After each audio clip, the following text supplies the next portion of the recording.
Okay guys, in this video we're going to talk about the 4 types of hand position mistakes that people make and how to avoid them, and then I'm going to show you proper hand position. Here's the first one, which I call the wrist down.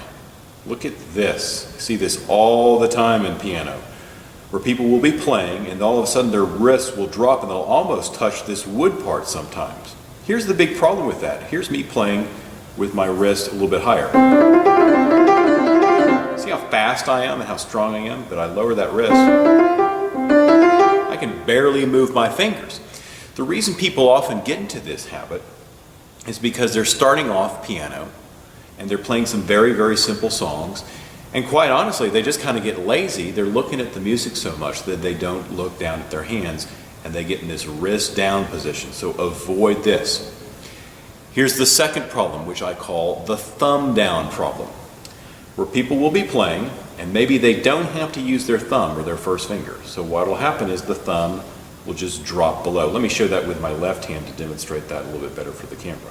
The thumb just drops down.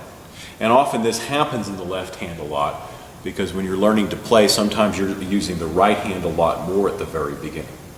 Now, the problem with this is obvious. If my thumb is down here, I can't have it up here to play. So don't let your thumb fall below. Keep the thumb up on a key even if it's not playing.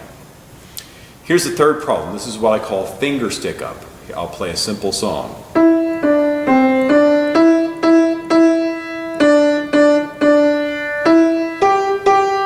Notice how much the fingers were sticking up. Whenever I was playing the 3 finger, for example, these guys were sticking up, or the 1 finger, these guys were sticking up.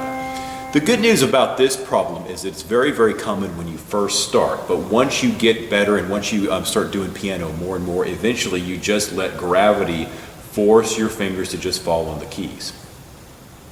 And here's the final problem I see a lot. This is what I call moving too far in, moving this way. So what people will do is when they first start playing black notes is they'll move their hands way too much over the black notes, or they'll angle their hands like such, and I'll show you with the left hand. Like this would be too far in, or too much of an awkward angle. What you need to do is maintain a balance when you're playing over the black notes between the black notes and the white notes so that you can cover both the white keys and the black keys. Now finally, I'd like to show you how to get your hands in a proper position. This is what I'm going to do. I'm going to take one hand, put it beneath the knuckles or the bridge. Okay, I'm going to let it bounce like that. I'm just going to kind of let it rest like that. Then I'm going to put it there. I'll do this with the other hand too. I'm going to put it there. Or another thing you can remember is, I tell my little kid students is, pretend like you're scratching the keys. Scratch them a few times and then relax. And that's how you get a great hand position.